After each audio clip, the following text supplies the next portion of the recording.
اس حدیث میں آتا ہے کہ تم 70 مرتبہ بھی اللہ تبارک و تعالیٰ سے توبہ کرو اور 70 مرتبہ بھی تمہاری توبہ ٹوٹتی چلی جائے، تم توبہ کرتے کرتے تو تھک سکتے ہو، اللہ معاف کرتے کرتے نہیں تھکے گا، اللہ معاف کرتے کرتے نہیں تھکے گا۔ اور 70 مرتبہ توبہ کس کی؟ اس لیے کہ توبہ گناہ کبیرہ کی ہوتی ہے،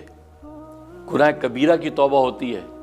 چھوٹے موٹے صغیرہ گناہ تو ہمارے نیک اعمال سے، وضو کرنے سے، اچھے اخلاق سے، ہنسنے مسکرانے سے معاف ہوتے جاتے ہیں۔ یہ تو گناہ کبیرہ کے لیے توبہ ہوتی ہے، کہیں زنا ہے، کہیں جو کسی کا دل دکھایا ہے، ایسے جو حقوق اللہ سے تعلق رکھتے ہیں، حقوق لباس سے اگر تعلق رکھتے ہیں تو توبہ سے اس سے سنگینی معاف ہوگی، لیکن حق عبد بھی ادا کرنا پڑے گا۔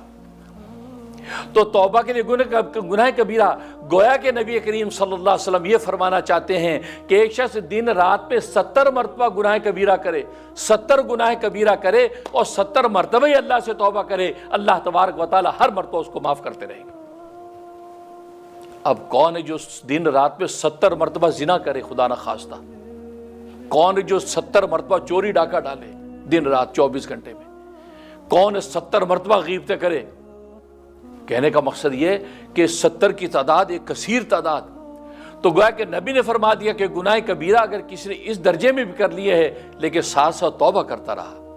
شرط توبہ ہے، توبہ کرتا رہے، اور یہ نہ سوچے کہ یار ہماری توبہ سے کیا ہوتا، ہماری توبہ تو ٹوٹ جاتی، چھوڑو یار توبہ کیا کرنی، نہیں، آپ کا کام توبہ کرنا ہے، بس توبہ کی ٹوٹ گئی کوئی بات نہیں، پھر توبہ کر لیں، توبہ کی ٹوٹ گئی پھر توبہ کر لیں، آپ اپنی توبہ کے راستے پہ لگے رہیں، بھلے گناہ ساسد ہوتے رہیں، اس کی فکر نہ کریں، اللہ تبارک و تعالی کی نظر رحمت ایسی آپ کے قلب پہ پڑے گی، پتہ نہیں کون سا توبہ کا سجدہ ایسا ہوگا قبول ہوگا، گناہوں سے ایسی دوری ہو جائے گی جیسے مشرق و مغرب کی دوری۔ آپ کا کام کوشش کرنا ہے۔